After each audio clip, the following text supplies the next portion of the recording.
Okay, it's your girl, Dr. Davis, aka Sweet Pea Precious. I got a special guest that, man, this is a topic I know black women in academia are going to relate to this, real talk. We're at University of Miami, School of Medicine, in part of this dope training program. But I don't got none of my equipment with me, so the video is going to be a little bit shaky. Anyway, we had to come on here and talk to you about how we show up in spaces, particularly how we speak in all kind of spaces, black spaces, multicultural spaces, white spaces. You know the deal. Like, you know, it code switching when you decide to turn it on and when you turn it off, whatever that is for you. I decided a while ago that I was like, I'm done switching back and forth. Like, y'all straight don't deserve me to put energy into that. It's not worth it. It takes too much mental energy. And if you want me, you're gonna accept all of me. Period. Like, you either get me or you don't. Okay, baby? Because what I bring don't change by how I sound. How I sound don't affect what I bring. Like, matter of fact, it enhances it. Because the reason why people in the community trust me to go do community-based research is because not only do I look like them, but I sound like them. Exactly. Researchers have done a ton to hurt black folks. And real talk, some of that harm has come from us. Ones who go in, assimilate, and some people might call it an epithet, but the house Negroes, the ones who transform into them in order to oppress us, Uncle Toms be coming back to the community thinking, oh, okay, I look like you, so let me, pop in and get this. Nah, we see you, we don't trust you unless you earn trust. And I'm gonna tell you one of the biggest secrets. People seek me out for my expertise in community-based participatory research, community-based research.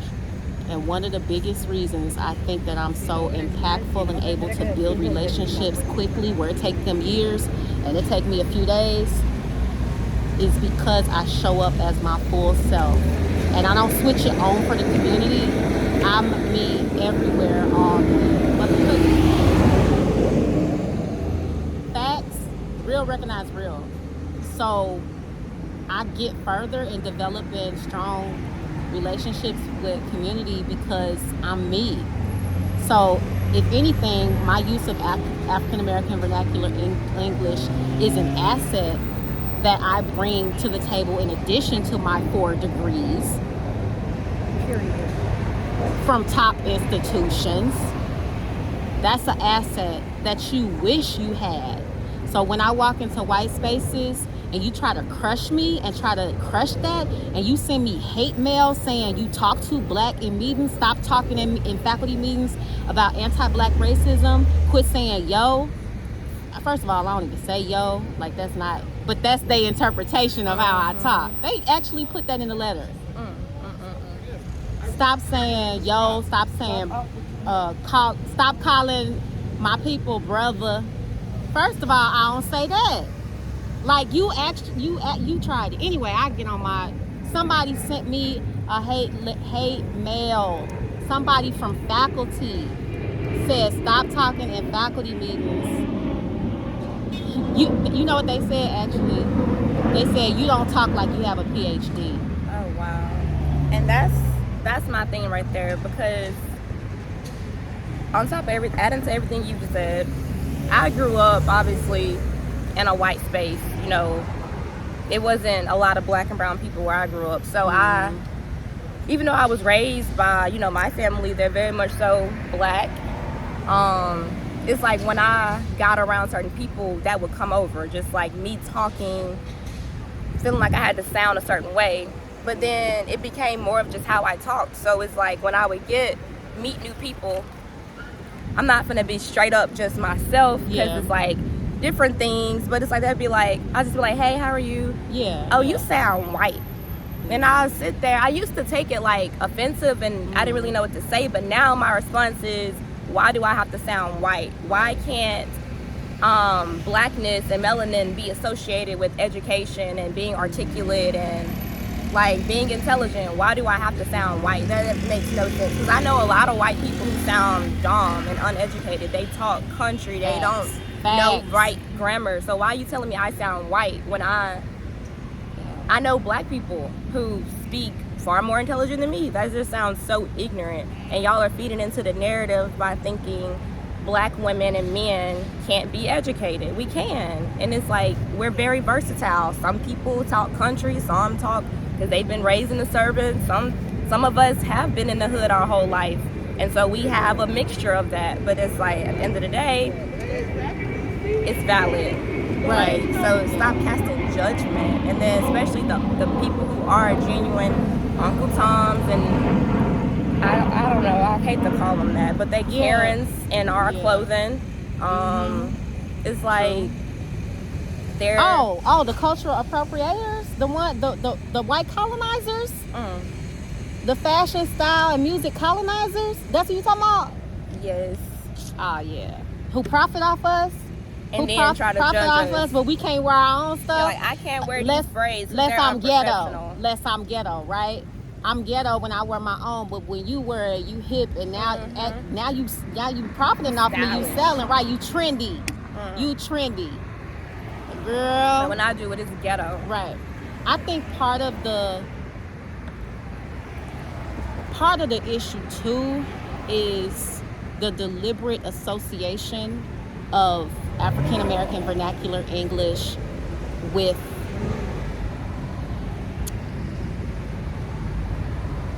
uneducated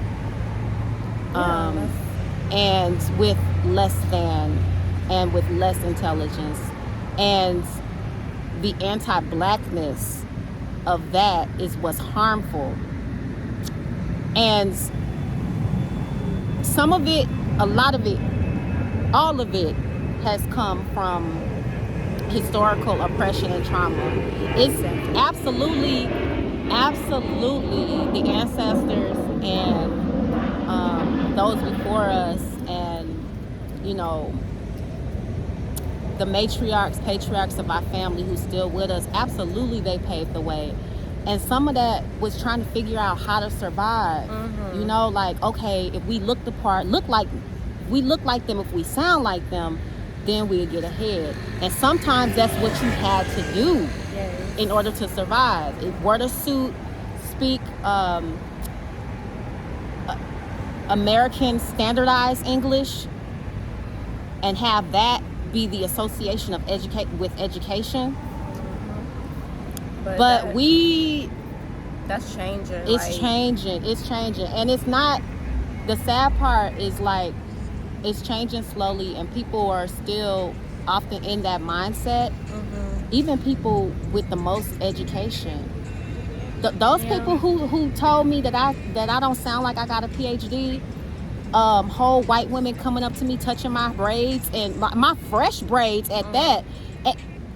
Anyway, like, how you got a whole PhD and you don't know you shouldn't touch black women's hair? And your PhD in social work. Oh, that's ignorance right there. Your PhD ain't even in no engineering, something, biomechanics. Your degree in social work? No, you fronting. You think that just because, whatever. Anyway, I had to come out here and talk to my girl live with y'all, because we talked last night about this training, and just kind of like it's black, it's black strong, like it's legit, it's a safe space. But we talked last night about how I talk in even like conference spaces to presenters and the whole 9 yards. I wasn't always there, especially after they used to come for me and tell me like, you don't belong. If you show up this way, you don't belong. We only want you if you show up how we decide you can show up. So shut up, sit down, don't use African American vernacular English, don't do too much with your earrings, don't do this, don't do that. And then that's acceptable. Then you can be on our website, and it's the contingencies that some places have on what it means to be a black professor there. It means you have to give up a piece of yourself in order to stay and be safe. And what I encountered was hell no. Period. It's not gonna happen. Either you get me like I am in my whole self, or you don't get me at all. And so I bounced. Boop, I gotta go. Y'all, I talk too black. I don't sound like with a PhD. Well, guess what? You ain't about to have my face on this page recruiting black students. I gotta go. Because it's not safe. It's not safe for us. So once that happened, and I fell into the comfort, because when I first got it, I was like, if I didn't have people around me to really, if I didn't know who I was, and I didn't really all the way know who I was still finding myself. But if I was alone, thank God it was another black person on faculty with me who saw the same stuff and was like, what the hell is going on? Maxine, this is crazy. This is absolutely insane. If it wasn't for just having somebody to validate those feelings, I could have, if I was by myself, I could have took that and been like, okay, let me keep my mouth shut so I can keep my job. I literally lost my job over showing up as my full self. So it don't come without cost, but you just got to know your worth. Yep. And decide what that job means to you. And knowing your worth means that you got skills that you can take somewhere else, and you got options. People who run into problems is people who do mediocre shit, mediocre research, mediocre everything. They study in the topics they study in, not because they're passionate about it. They study in it to get a check because it's hot. They do mediocre stuff, and then you can't really go nowhere because ain't no real passion behind driving you. So you just do just enough to stay by and stay safe at your current place. You ain't doing enough to really make an impact and change for us globally and nationally. You just I'm just gonna publish my little articles, boom here, boom there, and I'm good. I meet I just shut up, I play political. No. Like, but that's the message. That's the thing. Like you have to know your value in order for you to show up as your full self in oppressive spaces and in academia. And I hear that I wish my sister went to a HBCU. I wish I would have went to HBCU. Go ahead, you need to record? No, I'm gonna wait till we're done because I'm gonna put this on mine. I'm gonna do a small message with you on my TikTok. Okay, cool. People, I wish to God I would have went to a HBCU. I just didn't know about it. And not only did I know about it, I got the message that HBCUs were less than PWIs. Yeah. That shit came in high school. I mean, I don't even know where exactly it came from. It was built into a system. Anyway, I thought HBCU is going to be a hindrance to me and I need to go to a PWI. Anyway, so that's that. Retrospectively, my sister went to one. Now I wish I'm so jelly. Anyway, but I hear that this happens actually at HBCUs too, because some people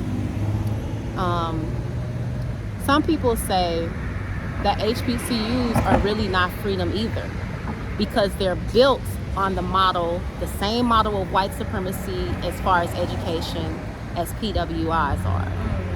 And the HBCUs were originally started as a place for black folks to go because they weren't like we want you to go over here because you're not of value enough to be here. And so the mere act of doing that, you just shook something in me. What's I'm gonna that? let you finish. No, that. Go ahead. Because people couldn't. I'm from Mississippi, and so Ole Miss. If no one's heard of Ole Miss, in the 1950s, literally, a black man tried to get into Ole Miss. He was sent to an insane asylum. You can look it up. His name is fucking Robert Clement, I think. I have a video on him. But he was sentenced to an insane asylum. The judge said a Negro must be out of his mind if he thinks he can attend the University of Mississippi. Wow. So when I decided I'm going to Ole Miss, I got so much judgment. Why do you want to go to Ole Miss? What's that Ole Miss? It's racism there. Baby, do you not know we live in America? It's racism everywhere. I feel like that would be my best chance, because at the end of the day, if I go there on a school that I know is not for me and I finish that, really nobody's going to be able to tell me too much of a lot of things, because I did it with no support. Like, I didn't have people supporting me really. It was like I worked through college and, you know, I did my things. But it's like, if I would have went to HBCU, which after I found out about him, I was mad. I was like, dang, I wish I would have went to HBCU. That's fun. That's culture. I would have learned so much. But at the same time, I took hella African American study classes. I minored in... You could tell. Yeah, because I minored in legal studies. But I took... Every semester, I took African American studies because I needed to learn. I wasn't taught these things. All I was taught about was freaking slavery, and that was it. Right. But we went deep, and it was like, wow, they've been gatekeeping my own information. So it was like, I'm glad I went there, because if I would have went to HBCU, it's kind of confirming the idea, like, I have to go to a separate space because we can't be there. It's like, no, I don't care if I'm not wanted there. I'm able to go there, so I'm going to go there because I'm just as welcomed as everybody else. And to follow up on that, I hear from people at HBCUs that they experience power and oppression in all black spaces, especially women, but the whole idea of, you know, assimilation and conforming and not... Blackness is diverse. Thank you. When people say I study the black community, no, you study black communities. We are not the same everywhere. Yes, we have threads that connect us that run deep. Right. But representation is not the answer. Because just because somebody look like you don't mean they for you. At all. Diversity of thought and representation, that's where you start to see, you know, what the possibilities of a truly diverse environment is. Because what I learned is it's always gonna be, it's sad, it broke my heart, but it's always gonna be a black person that's willing to sell us out, to put themselves on top. And as long as white folks can get that face at the top, that's how they trick people in terms of putting on a farce that, oh, we good, we doing good. And it's wild, but it's real. And it's some people who willing to just step on other people to get ahead. That's trash. That's like, you got no respect for me, none if you that type of person. And they show real quick. Like, I was fooled at first, but then it's like eventually, oh, I see you. Anyway, we came on here to talk about how to show up fully as yourself in spaces, regardless of the makeup, and I don't know, just for me, how healing it has been, how transformative it has been for me to not code switch all the time just because of the energy it takes. Now, of course, like any other aspect of me, you only get the full me once I feel comfortable in your presence. So when I get on a Zoom, hi, how you doing? Actually, I wait to see if it's okay for me to show up in spaces, you know, that might be a little unsafe or something like that. Especially if I'm the only black person. But if it's another brown face in there, I'm likely to show up a little more quicker. But I still have those moments where you get on that Zoom call, and if it's all white men, man, you're like, okay, hi, I'm Dr. Davis. Because let me remind you.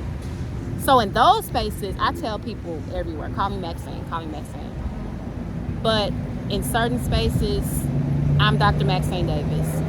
I need you to put that title on that so that you can remind yourself who you're talking to. They tend to so they because they try it. Anyway, So that's why we came on here, just to kind of talk about the value of showing up. You said that it was something, we talked about it last night, but then you said in the room up there, you was thinking about something and you wanted to add to the conversation, and that's why we jumped on. Yep. So did you add what you wanted? Yeah, or I did. That was pretty much that. This went into a whole rant for me. That was perfect because you helped me build that point up. Like, seriously. All right. Love you. Stay unapologetically you. As of course you know, the delightful Dawn says, stay unapologetically you in all you do.